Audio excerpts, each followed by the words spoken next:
तो मैं तो पूछता हूं उन लोगों से कि आप अखबार पढ़े होंगे, टीवी में समाचार भी देखते होंगे, मोबाइल पे भी आता होगा। इस देश के प्रधानमंत्री माननीय नरेंद्र मोदी जी दिल्ली से चल करके बनारस जाते हैं, रविदास जी की पूजा करते हैं। दिल्ली से चल करके कुशीनगर जाते हैं, बुद्ध जी की पूजा करते हैं। दिल्ली से चल करके बहराइच जाते हैं, महाराजा सुहेलदेव जी की पूजा करते हैं। दिल्ली से चल करके गुजरात जाते हैं, पटेल जी की पूजा करते हैं। दिल्ली से चल करके बंबई जाते हैं, शिवाजी महाराज की पूजा करते हैं।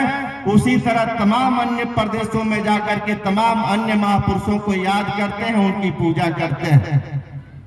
तो अभी इस देश में हम लोगों ने देखा कि नरेंद्र मोदी जी सारे लोगों को सम्मान देते हैं, सारे लोगों की पूजा करते हैं, सारे लोगों की जयंती मनाते हैं, सारे लोगों की पुण्यतिथि मनाते हैं। लेकिन इस देश का अंत हिंदू सम्राट, मैं नहीं कह रहा, इतिहास कह रहा। जब नरेंद्र मोदी जी की सरकार बनी थी तो नरेंद्र मोदी जी की सरकार ने यह कहा सन 2014 में कि आज 900 साल बाद हिंदुत्व की सरकार बनी है। इससे पहले पृथ्वीराज चौहान की सरकार थी। 900 साल बाद इनकी सरकार है, हिंदुत्व की सरकार है। लेकिन मैंने पूछा भारतीय जनता पार्टी के बहुत सारे नेताओं को कि आप बताओ कि नरेंद्र मोदी जी ने अंतिम हिंदू सम्राट पृथ्वीराज चौहान के चित्रों पे कभी फूल चढ़ाने का काम किया? नहीं की।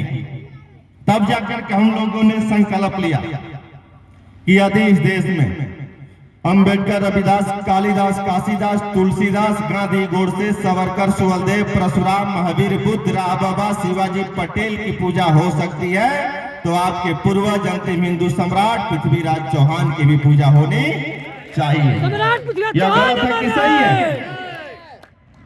तो ये पूजा करेगा कौन? आपको करना होगा।